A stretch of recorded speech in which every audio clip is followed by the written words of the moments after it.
it's Marshall with Ramcharger Garage. I'm here with Papa Gary Ram, and we've had a popular request for some rig walkarounds, and today we're going to talk about his Ramcharger. So, Gary, why don't you tell me about what you got here? Okay, well, it's basically a 76 Ramcharger. My father got it back in the late 70s from the federal government. It used to be a Forest Service truck.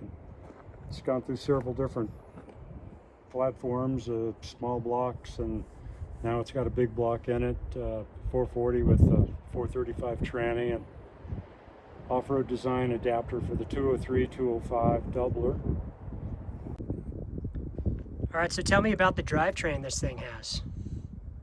Okay, well, the front, Dana 60, like I said, and I'm running a Spartan locker in the front, which has actually worked flawlessly. I mean, the only downside I can see with having a mechanical locker is just it is extra stress when you're on the rocks and the steering all the time. But other than that, has never failed. Gears have been perfect in it. Nothing has ever given me any issues with it. In the back, I'm running a Detroit, which of course speaks for itself. That's pretty maintenance-free rig. And that's a Dana 70 in the back? Dana 70, yes. We stretched it. The front's been moved up about 1.5 inches, almost 2, I guess, at this point. And the back with the 64-inch Chevy springs in, and moved the back about 8 inches. And front, recently I just did a shackle swap for the front and moved the shackle to the front, which actually has worked out really good. It's made a lot smoother ride and doesn't seem to be quite as abusive on the bushings on everything. We warmed up the 440 about 25 years ago. It got a comp cam. I put aluminum heads on it from 440 source. Been doing pretty good, really. I mean, runs fairly cool most of the time unless I'm doing something wrong with it, and never fails to start for the most part. And what kind of tires you got on this?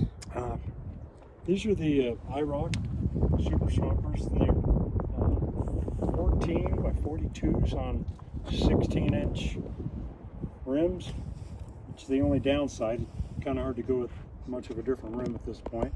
But I've got the external bead lock, the DIY, and then I put internal Strawn bead locks as well to keep the inside on it. They've held up real well and pretty reasonable. Probably not the best, but they were certainly inexpensive. All right, if you could do a couple things differently, what would they be? Ooh, that's a tough one.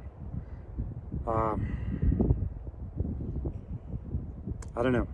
I really don't. At this point, I think it's kind of the way it's going to be until I start on a different project, and maybe I'll do things different then. But seems pretty dialed. Yeah, it's close enough for what I do with it.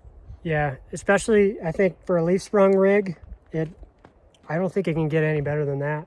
You know, that's like it works pretty good. Yeah, it does. I really can't complain. We did the Rubicon, fairly uneventful last summer, and multiple other trails, Holy Cross recently, and it's just amazing. It wasn't even work. It just had a lot of fun. Ride smooth. It's fairly quiet. So there you go. That's awesome. Well, thanks, Gary. Appreciate it. My pleasure, Marshall. Don't forget to like, comment, and subscribe. See you guys in the next one.